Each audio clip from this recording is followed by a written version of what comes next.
大家好，欢迎来到公子沈频道。我们这期节目来聊一下习近平访问南非，他参加金砖4国的峰会，但是没想到状况连连。一开始是他突然缺席在金砖峰会上面的工商论坛，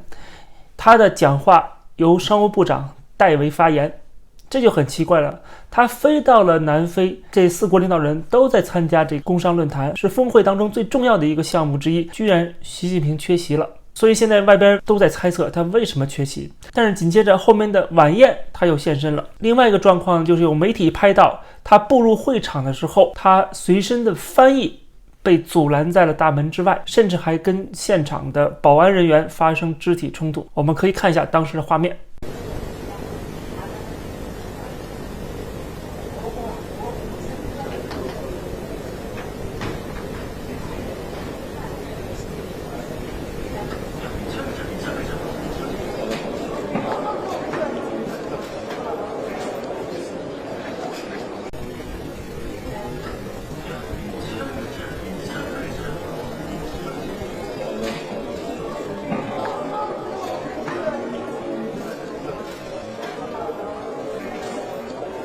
跟在习近平后面小步跑入会场的这个人，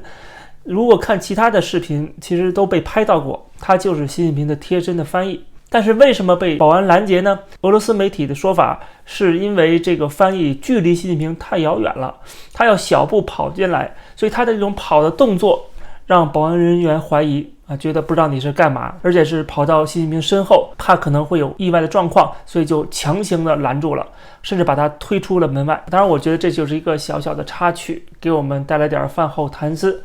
但是他缺席工商论坛，我认为有2个原因，当然都是可能性啊。一个是他要处理一些更紧急的事务，包括中国的情况，毕竟在中国有各种各样的问题存在，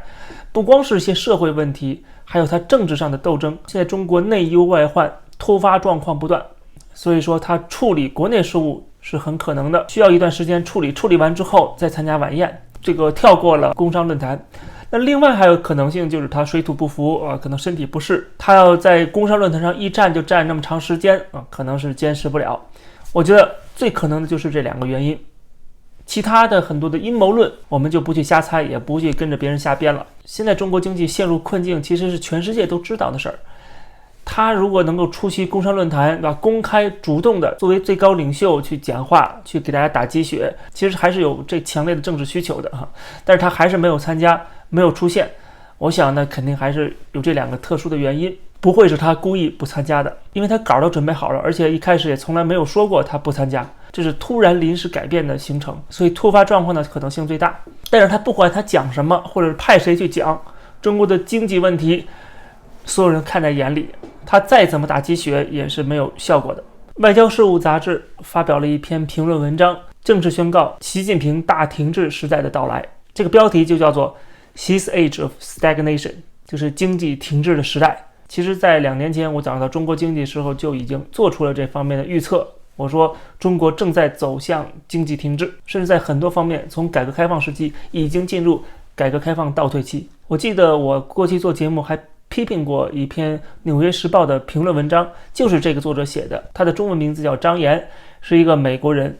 曾经获得普利策奖，是知名的中国通。我过去批评他的文章，是因为我认为他仍然是站在西方人的角度，还没有看清楚中国的变化。但是从这篇文章来看的话，我觉得他有进步，他对中国的认知更加的清晰，更加的明白过去太多的人都被中国崛起，被中国融入世界的这种假象所欺骗。所以他文章中一开始就讲到了，过去太多的人都认为习近平不可能继续的集权下去，他为了中国的经济一定还是要开放，还是要放水。但是从习近平的角度，从共产党党中央的政治逻辑来看，他们这么做就会使得过去习近平的集权的努力付之一炬，不仅导致习近平的大权旁落，甚至导致共产党的瓦解。所以说他们宁愿让整个经济进入到停滞阶段，宁愿开倒车，失去改革开放的动力，他们也要这么做，也要继续集权，坚决不放水，把资源放在镇压人民上面，而不是把资源放在做出一些改变，让人们的怒气消解上面。因为后者是对共产党不利的。作为一个中国的观察者，他终于看到了这个层面。你想知道中国经济有多差，中国的问题有多大吗？其实最近就有个小现象很有意思。前几天不是七夕节吗？中国各地的民政局在互联网上面想做一些宣传工作，他们就做直播那些七夕节前来报到来登记结婚的人，结果彻底翻车。比方说四川绵阳市的一个民政局，他们的婚姻登记处的直播间空空荡荡，就是直播是在进行当中，但是现场没有一个人过来登记结婚。有一个评论说，直播间好像从早到晚都没有一对领结婚证的。还有一些网友在底下评论调侃说，工作人员比结婚的都多，因为实在太尴尬了，直接把这场直播改成播放风景片，直播间的名字都改了，改成绵阳城市秀。有人也评论了说，现在已经切了画面不给看了，不是要见证爱情吗？这会儿民政局都快下班了吧，也没看到几对啊，还说我们要看原来的镜头，空荡荡的。除了四川绵阳以外，还有内蒙古，他们当地的民政局也是要直播也想到这个点子，没有吸取绵阳市的教训。这不就从侧面反映出了中国现在的老龄化和现在年轻人的躺平吗？这样的一个国家能够有什么朝气，能够有什么未来？那么最后我想多说一句，也是提醒所有人，就是日本政府将会在24号开始将福岛的核电站核废水排入大海。我们不要被假消息，被带有政治目的和意识形态仇恨心理的所谓媒体、所谓宣传给欺骗了。甚至在中国的互联网上还流传着一张图片，这张图片被中国的网站说成是核污染的方向扩散图，看起来好像很吓人，整个太平洋遭到毁灭性打击。这张图片最早在知乎上流传，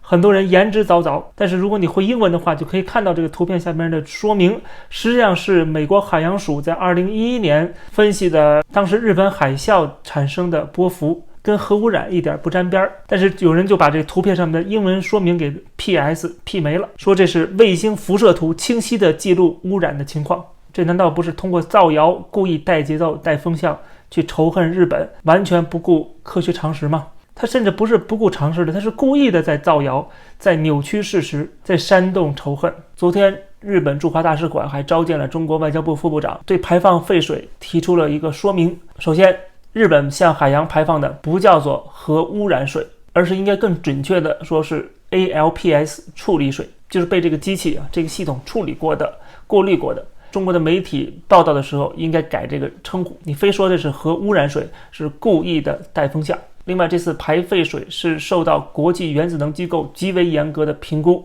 而且日本也向国际社会，包括中国都做了说明，说基于科学的观点，以高度透明的方式进行了诚实认真的说明。但是中国仍然在开展没有科学证据的主张，日方表示非常遗憾。但是日本政府也有准备